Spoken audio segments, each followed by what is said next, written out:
ان کا استقبال کرتا ہوں۔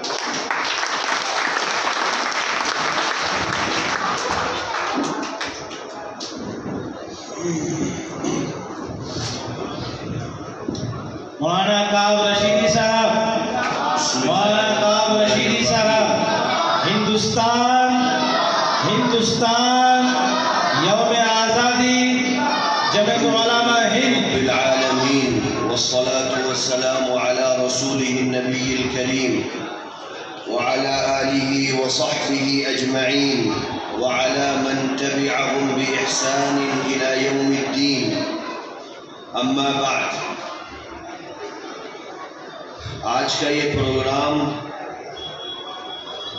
جمعیت علماء ہند شہر مراد آباد یونٹ کی طرف سے بلایا گیا۔ مجھے اس بات کو کہنے میں کوئی سنکوچ نہیں ہے کہ جمعیت علماء ہند اتنی عظیم تاریخ کی حامل ہے، اتنا روشن اتہاس رکھتی ہے کہ جمعیت علماء ہند کی تاریخ کے اور اس کے اکابرین کی خدمات کے ذکر کے بغیر اس ملک کی آزادی کے اتہاس کو مکمل نہیں کیا جا سکتا۔ یہ وہ تنظیم ہے جس نے لگ بھگ 200 سال لمبی چوڑی لڑائی کر کے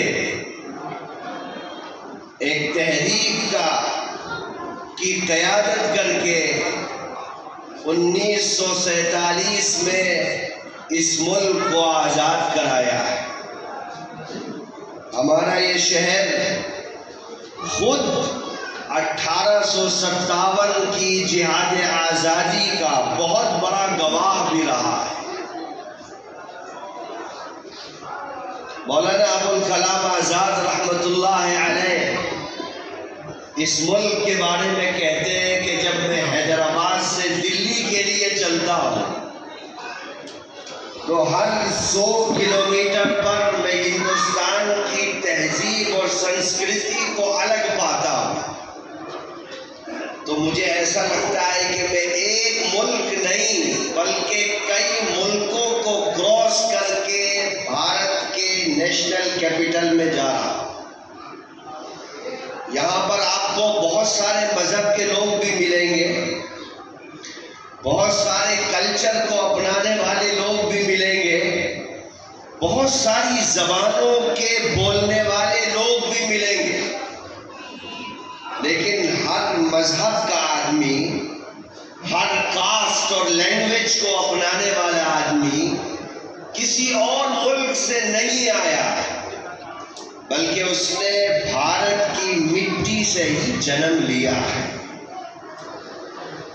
بھارت کو ایک عام زبان میں یہ کہا جا سکتا ہے کہ یہ ایک گلدستہ ہے، ایک باغیچہ ہے، اور کوئی بھی باغیچہ اس وقت تک خوبصورت نہیں ہو سکتا جب تک کہ اس میں الگ الگ رنگ کے، الگ الگ نسل کے، الگ الگ خوشبوؤں کے پھول نہ کھلتے۔ تو بھارت ایک ایسا باغیچہ ہے جو اپنے اندر بہت ساری خوشبوؤں کے، رنگ کے، نسل کے پھولوں کو سمیٹے ہوئے، اور بھارت میں کسی بھی ریلیجن کے ماننے والے کسی اور ملک سے نہیں آئے ہیں۔ اگر آپ یورپ میں جائیں گے تو آپ کو مسلمان وہاں عرب کا ملے گا،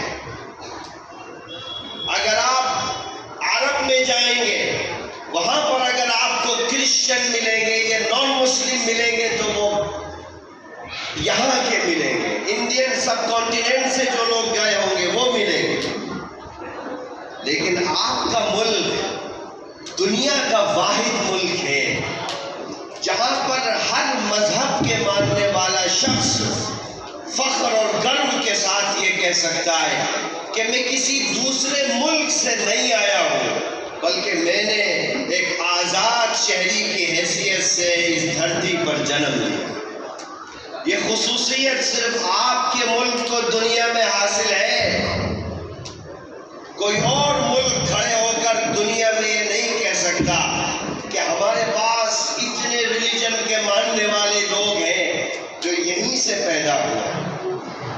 اسی لیے کہا جاتا ہے کہ بھارت دھارمک وبھنتاؤں میں ایکتا، راجنیتک وبھنتاؤں میں ایکتا، سانسکرتک وبھنتاؤں میں ایکتا کا پرتیک ہے۔ اس ملک کی ایک لمبی تاریخ ہے۔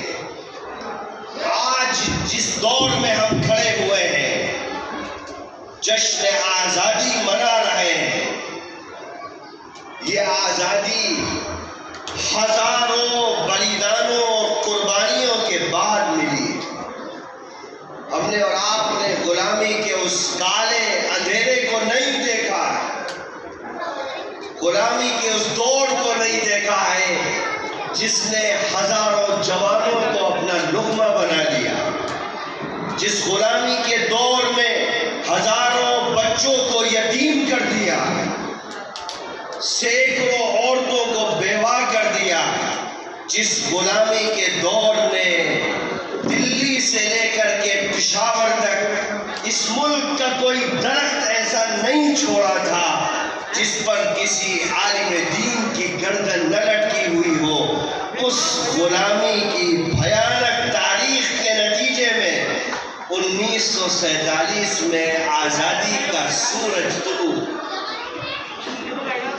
آپ جس جماعت کے پروگرام میں بیٹھے ہوئے ہیں، اس جماعت کی بنیاد حقیقتاً ایک جماعت کے طور پر 1919 میں رکھی گئی، لیکن ویچارک اور نظریاتی اعتبار سے جمعیت علماء ہند کی بنیاد اس اعلان سے رکھی گئی تھی جو 1803 میں حضرت شاہ عبدالعزیز محدث دہلوی رحمۃ اللہ علیہ نے دلی سے کیا تھا کہ آج ہمارا ملک غلام ہو گیا ہے، اس ملک کی آزادی کے لیے جہاد کرنا ہر مسلمان پر فرض ہے۔ اس اعلان سے جمعیت علماء ہند کی بنیاد رکھی،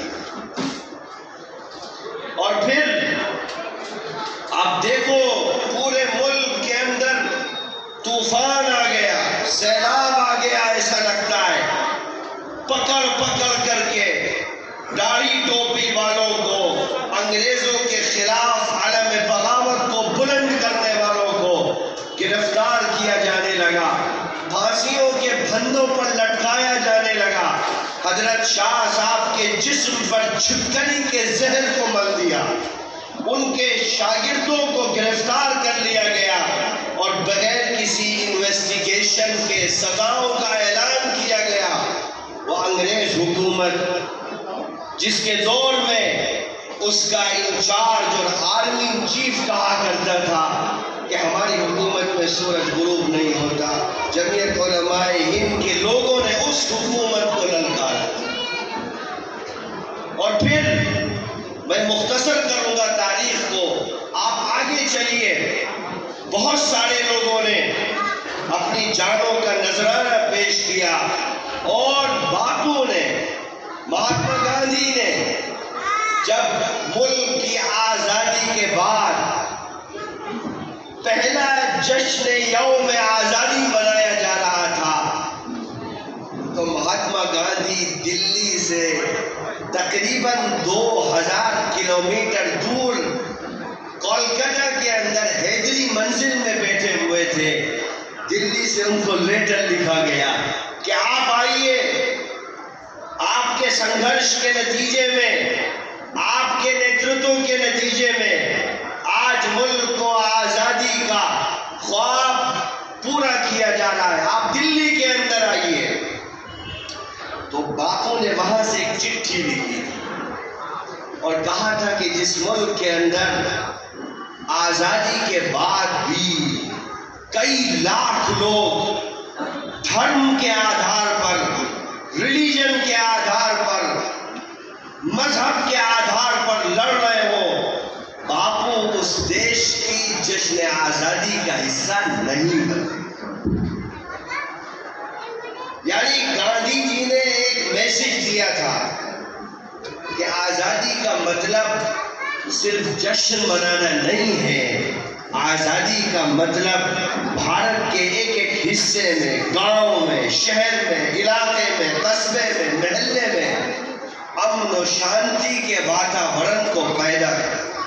یہ حقیقی آزادی. اگر ہم آزادی کے 77 سال کے بعد بھی اس نظام کو قائم کرنے میں کامیاب نہیں ہو پائے تو حقیقت یہ ہے کہ باپو کی پریبھاشا میں ہم آزادی کے ان خوابوں کو تعبیر نہیں کر پائے جس کی کلپنا لے کر ہزاروں سوتنترتا سینانیوں نے اپنا بلیدان دیا. آپ کلپنا کر سکتے ہو، سوچ سکتے ہو کس لڑائی کے نتیجے میں آپ یہاں تک پہنچے ہو. سلک موومنٹ چلایا گیا، ریشمی رومال تحریک. دنیا کی تاریخ کو پڑھو، آپ کو ایسی تحریک بہت کم ملے گی. آپ کے بڑوں نے چلایا تھا.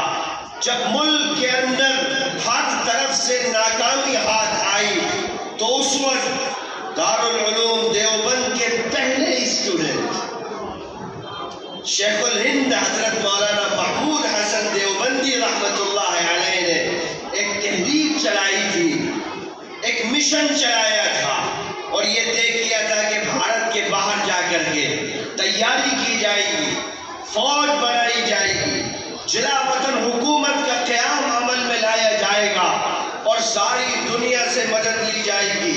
ظلم کے خلاف، انیائے کے خلاف، اتیاچار کے خلاف، دشپرچار کے خلاف، اور ساری دنیا سے کہا جائے گا کہ آپ ہمارا سپورٹ کریے. شیخ الہند نے حکومت بنائی اور راجہ مہندر پرتاپ سنگھ جی کو اس جلا وطن حکومت کا صدر بنایا. مولانا عبید اللہ سندھی کو ہوم منسٹر بنایا اور افغانستان سے یہ اعلان کیا کہ ہم اس ملک کو غلام نہیں ہونے دیں، ہم اس ملک پر انگریزوں کے تسلط کو اور لمبا نہیں چلنے دیں گے. اتہاس لکھنے والے لکھتے ہیں ابھی کچھ دنوں پہلے آپ کے دیش کے نیشنل سیکیورٹی ایڈوائزر نے دلی میں ایک میٹنگ بلائی تھی اور اس نے یہ کہا تھا، راشٹریہ سرکشا صلاح کار نے، کہ بھارت اپنے آپ میں آزادی کی وہ تاریخ رکھتا ہے جو کوئی اور ملک نہیں رکھ سکتا. یہاں کے بسنے والے لوگوں نے ریشمی رومال جیسی تحریک کا بھی نیترتو کیا. ہمارے اس پروگرام میں ہمارے ایم پی صاحب بھی تشریف لے آئے ہیں، میں ان کا بھی شکر ادا کرتا ہوں. اور یقیناً جمعیت علماء ہند کی دعوت اور جمعیت علماء ہند کی کال یہ ملک کے تمام سیاسی، سماجی اور مذہبی لوگوں کو ایک دھاگے میں پرونے کا کام کرتی ہے. خیر، میں ڈاکٹر صاحب کا شکریہ بھی ادا کرتا ہوں کہ وہ اپنے ایک مشغول شیڈیول میں سے وقت نکال کر کے اس کارکرم کا حصہ بن رہے ہیں. خیر، میں آپ کو بتا رہا تھا سلک موومنٹ جو حضرت شیخ الہند رحمت اللہ علیہ نے چلایا تھا، ریشمی رومال تحریک، جس کو آپ کے نیشنل سیکیورٹی ایڈوائزر بھی دلی میں بولتے ہیں، اور اس جلا وطن حکومت کا پریزیڈنٹ کسی مسلمان کو نہیں بنایا تھا بلکہ راجہ مہندر پرتاپ جی کو اس گورنمنٹ کا لیڈر بنایا. مولانا عبید اللہ سندھی کو ہوم منسٹر بنایا تھا. انگریز نے یہ تصور بھی نہیں کیا تھا کہ ایک مدرسے میں پڑھنے والا آدمی، پڑھانے والا آدمی جس نے کبھی کسی بڑے آندولن کا حصہ نہیں بنا، وہ اتنی عظیم تحریک بھی چلا سکتا ہے. دنیا کے اتہاس میں اگر آپ دیکھو گے تو آپ کو سلک موومنٹ سنہرے الفاظ میں لکھا ہوا ملے. آپ کے بڑوں کی قربانی. ٹھیک ہے، ہر دور میں ہمارے ہاں ایسے لوگ رہے جو کسی بھی تحریک کو ناکام کرنے میں اپنا کردار ادا کرتے ہیں. حضرت شیخ الہند رحمت اللہ علیہ کا راز افشا ہو گیا، گرفتار کر لیا گیا، مالٹا بھیج دیا گیا. ان کے ساتھ میں حضرت شیخ الاسلام رحمۃ اللہ علیہ بھی چلے گئے۔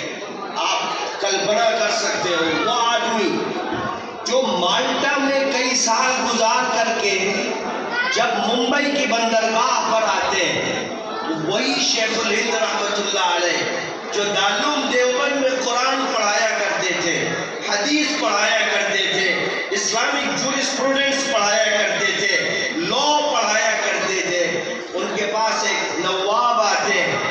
ابھی ان کا جہاز ممبئی کی بندرگاہ پر نہیں لگا تھا، اور وہ آ کر کے کہتے ہیں کہ صاحب آپ تو بڑے پائس مین ہیں، دھرم گرو ہیں، آپ کا کام تو اچھی اچھی باتیں بتانا ہے، آپ مدرسے میں جائیے، پڑھائیے، دین کی باتیں بتائیے اور انگریز کے خلاف اس موومنٹ کا سماپن کر دیجئے۔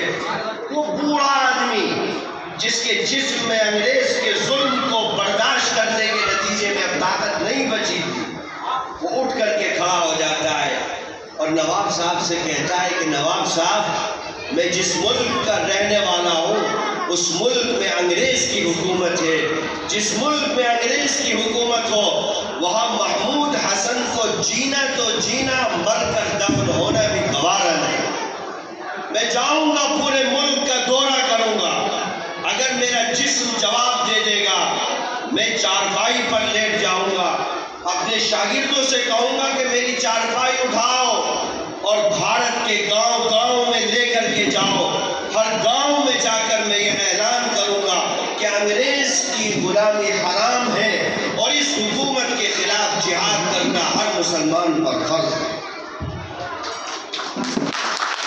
آپ کلپنا کر سکتے ہیں، یہ تھا سلک موومنٹ۔ اتنا انیائے ہوا کہ شیخ الہند زیادہ زندہ نہیں رہ سکے، چلے گئے۔ ان کے بعد ان کے اس جھنڈے کو ان کے شاگرد رشید حضرت شیخ الاسلام رحمۃ اللہ علیہ نے اٹھا لیا، اور 1857 کی جہاد آزادی میں ناکامی کے بعد آپ پڑھو مراد آباد کو، نواب منجو خان کو پڑھو، کل شہید میں موجود وہ لوگ جن کی قبریں گواہی دے رہی ہیں کہ ہاں ان لوگوں نے ملک کی آزادی کے لیے قربانیاں دی تھی۔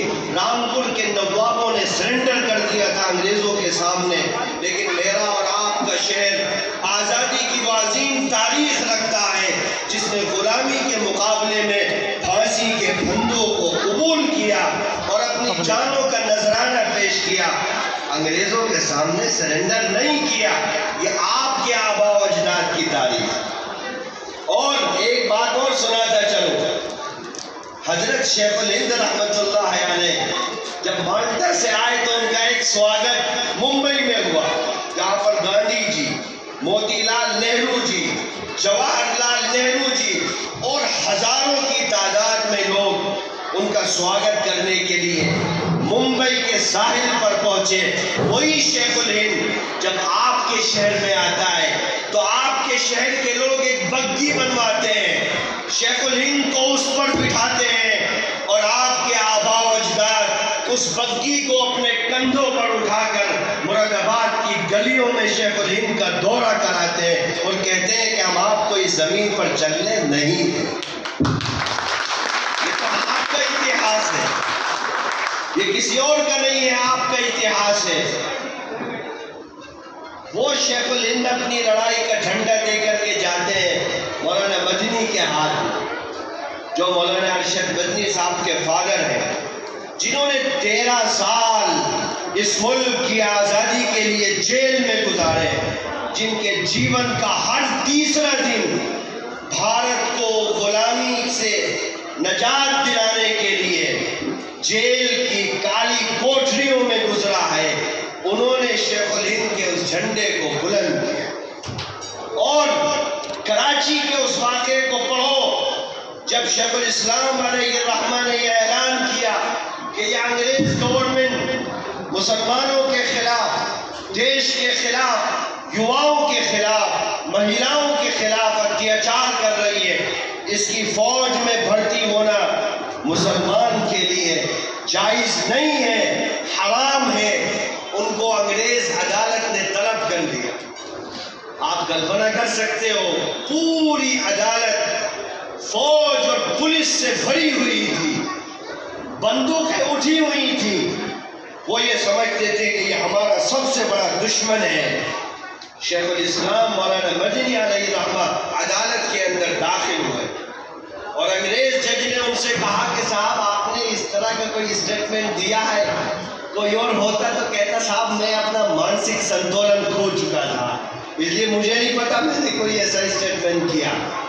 لیکن مولانا مدنی نے اس بھری عدالت میں کہا کہ ہاں میں نے دیا ہی نہیں ہے، میں آپ کے سامنے بھی اعلان کرتا ہوں کہ آپ کی فوج میں بھرتی ہونا مسلمانوں کے لیے حرام ہے۔ مولانا محمد علی جوہر تو بیرسٹر تھے، بہت بڑے لائر تھے، وہ سمجھ رہے تھے کہ مولانا مدنی کو پھانسی کی سزا دے دے گا، شوٹ کرنے کی سزا دے دے گا۔ وہ محمد علی جوہر پیروں میں گر گئے، کہنے لگے مدنی صاحب کرپا کر کے بیان بدل دیجیے، چھوڑیے بعد میں دیکھیں گے کیا ہوتا ہے، پولیٹیکلی آپ تھوڑا سا سمجھوتا کر لیجیے، اپنا بیان بدل دیجیے۔ تو مولانا مدنی نے ان کو اٹھایا اور کہا کہ مولانا محمد علی صاحب اگر آج بیان بدل دیا تو خدا کی قسم ایمان بدل دیا۔ اور اس وقت مولانا مدنی نے کہا تھا کہ کھلونا سمجھ کر نہ برباد کرنا کہ ہم بھی کسی کے بنائے ہیں۔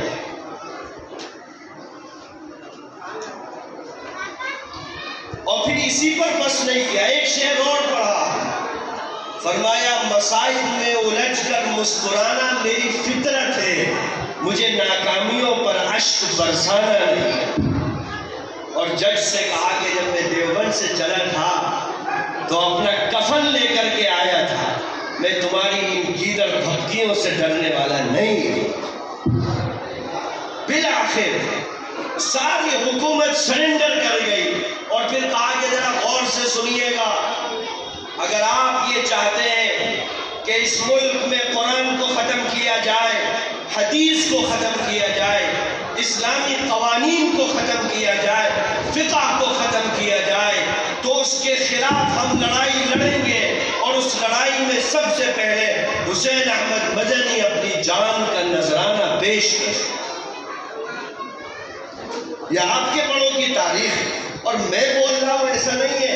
لاسٹ وائسرائے کو پڑھیے گا، لارڈ میو، اس نے ایک کمیٹی بنائی، Hunter committee, William Wilson Hunter, اس کو اس کمیٹی کا انچارج بنایا اور کہا کہ آپ پورے بھارت کا وزٹ کریے۔ اس وقت تو پاکستان بھی ہمارا تھا، بنگلہ دیش بھی ہمارا تھا، کہا کہ آپ پورے بھارت کی وزٹ کریے اور یہ پتہ لگائیے کہ مسلمان کیا مذہبی طور پر برٹش گورنمنٹ کے خلاف لڑنا اپنی ذمہ داری سمجھتا ہے۔ جیسے مسلمان نماز پڑھنا فرض سمجھتا ہے، روزہ رکھنا فرض سمجھتا ہے، حج کرنا فرض سمجھتا ہے، کیا وہ اس مومنٹ میں حصہ لینا بھی فرض سمجھتا ہے؟ ڈبلیو ہنٹر نے پورے بھارت کی وزٹ کی اور اس کے بعد جو اس نے رپورٹ دی، اس رپورٹ میں یہ کہا کہ ہاں اس ملک کی جہاد آزادی کے لیے مسلمان مذہبی طور پر اپنی ذمہ داریوں کو ادا کرنا ضروری سمجھتا ہے۔ یہ آپ کی تاریخ ہے۔ اس کے بعد جا کر کے ایک لمبی لڑائی کے نتیجے میں آپ کو 1947 میں آزادی کا سورج ملا۔ اور آخری بات میں کہتا ہوں، آپ ہسٹری کو پڑھیے گا۔ آج بہت سارے لوگ یہ کہتے ہیں، آپ کو کئی طرح سے چیلنجز کا بھی مقابلہ کرنا پڑتا ہے۔ آپ اس بات کو سمجھیے گا کہ آپ کے بڑوں نے اور جس تنظیم کے بینر تلے یہ پروگرام ہو رہا ہے، جمعیت علماء ہند کے اکابرین نے بھارت کے وبھاجن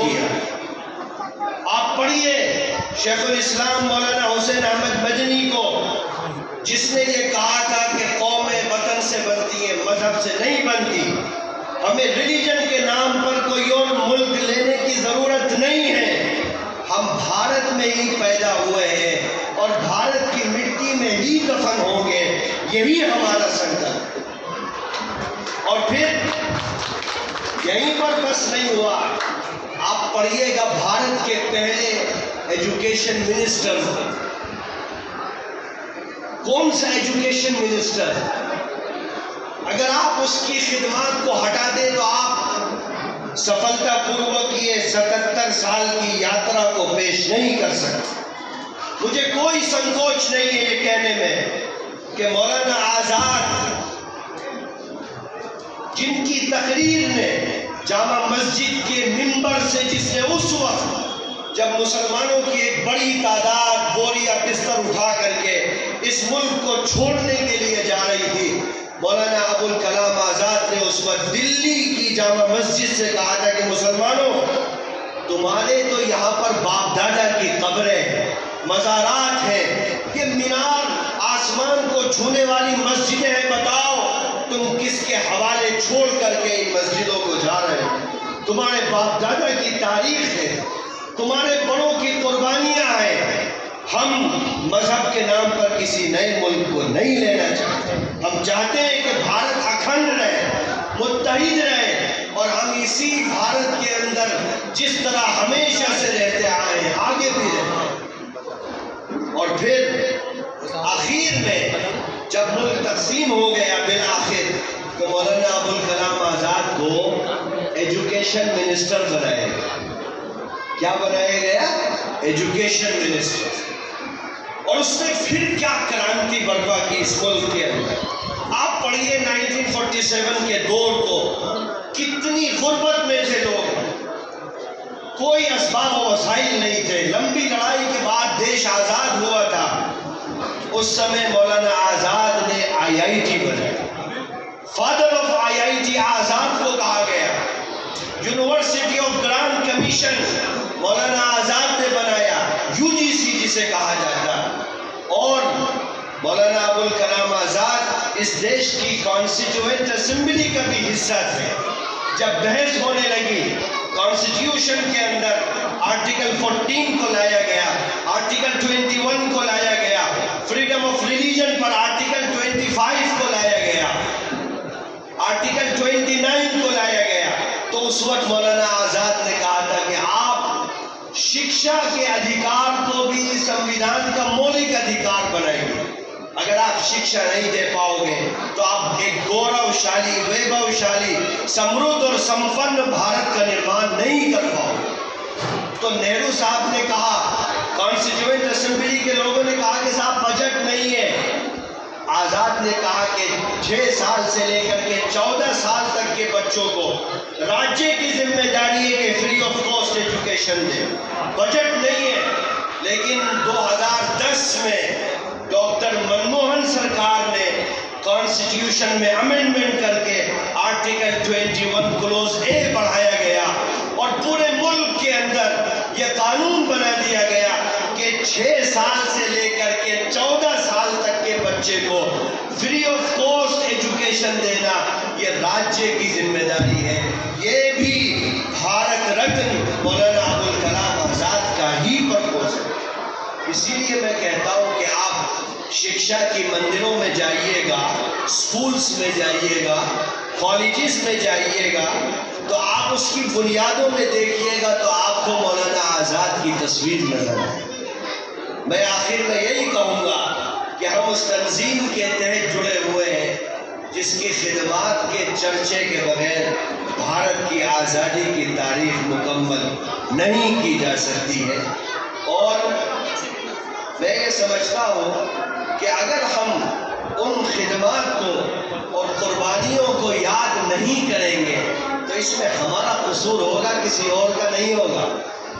ہم ہی وہ جماعت اور وہ تنظیم ہے جو روشن قربانیاں بھی رکھتی ہے اور فریڈم فائٹرز کی ایک لمبی لسٹ بھی رکھتی ہے۔ میں تمام جوانوں سے کہوں گا، یواؤں سے کہوں گا، آپ کے کندھوں پر ذمہ داری ہے، اس تاریخ کی حفاظت کرنا یہ آپ کا کام